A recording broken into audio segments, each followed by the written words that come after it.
So when you're working with music frames in Dorico, you have a couple of distinct options. When we click on a music frame, we are given three specific options. One is the links and flow. Two is which flows or movements we want to display in this frame. And three is our players filter.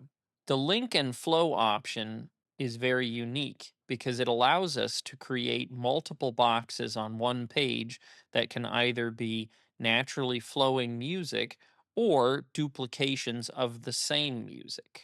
If I was to reduce the size of this music frame, I could add a second music frame to my page. Now you will see that two music frames are actually duplicating the same amount of music because they are both starting at bar 1 and going linearly through the music. However, if I was to go back to the flow editor and I was to choose MA, which was my original frame, you will see it now links it with this number 2, meaning it will start the music in the first box and then go down to the second box. And if I was to add a third box lower down on the page, again, if I was to link it to the MA, now the music would end up in the third box.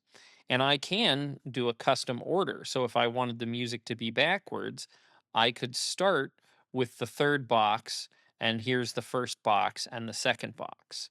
Now, that might not be something you use often, but it's nice to know you have the power to choose. It is also important to note that if you needed a separate music frame that duplicated things, I can have these additional chains here where this LA group does start at bar 1, and now I could have a running line of music. Again, it might be difficult to think of a way of utilizing that, but it's nice to see we have the option. The other two options for the flows and players filters give us the ability to add some interesting things to our music.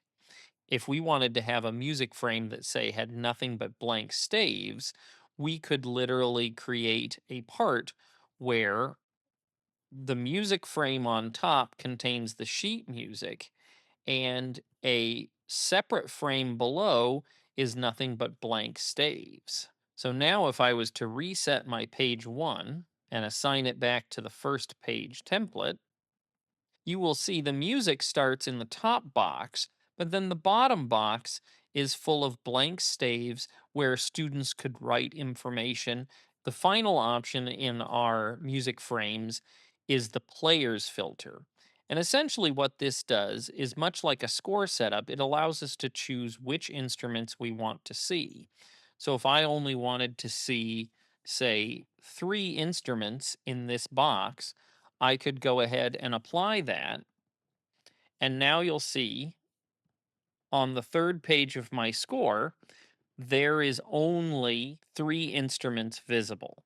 Now, again, this might be a very special use case, but it is nice to see Dorico gives us options on how we would like to view our music. It's worth noting you cannot change your flows or filter options in the Engrave tab proper. We can only edit those inside of the template editor. If you're enjoying these videos, please like and subscribe to the channel. It really helps out. And keep watching this playlist. There's going to be more information on part and score formatting.